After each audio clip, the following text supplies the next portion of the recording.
Dumb-Hounded is the very first Droopy dog cartoon. This was released in 1943, an MGM cartoon directed, of course, by Tex Avery and written by Rich Hogan. And we have Bill Thompson as Droopy. And I'll be honest, I enjoyed the cartoon itself, but as an introduction to Droopy, I think there are better cartoons that give a better overview of what the character is like. But nevertheless, I still enjoyed this one.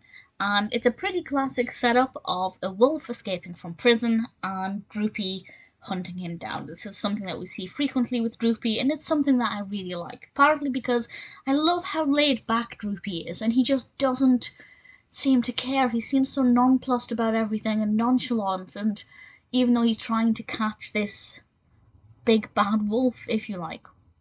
And wherever the wolf goes, Droopy is there.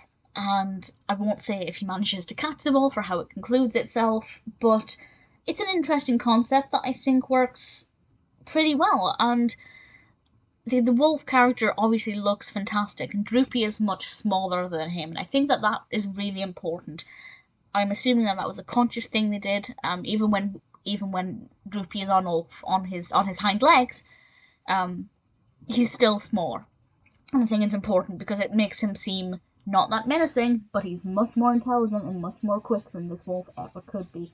And there's this beautiful sequence that lasts probably about 10-15 seconds when the wolf is travelling and travelling and travelling on every kind of transportation. And I won't say exactly where he ends up, but I thought it was a fabulous bit of animation. It looked absolutely brilliant. And then the bit in the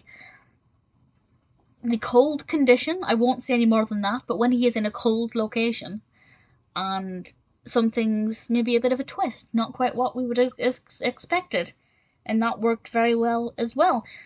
Droopy on all fours doesn't work well for me. He's mostly on his hind legs in this, I believe, but he is on his all fours occasionally, because he is a police dog, of course. But it just didn't work well for me having him on all fours. It just looked weird. It didn't feel right at all. But beyond that, I thought it was pretty well done. How Droopy acted at the very end, it's not for me. I prefer him when he is a lot more monotoned, I guess.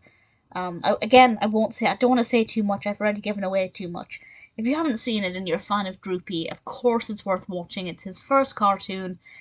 Certainly it's an interesting look at the character. For me, it's not my favourite, but I'd say Dumb-Hounded is still pretty decent and definitely worth watching.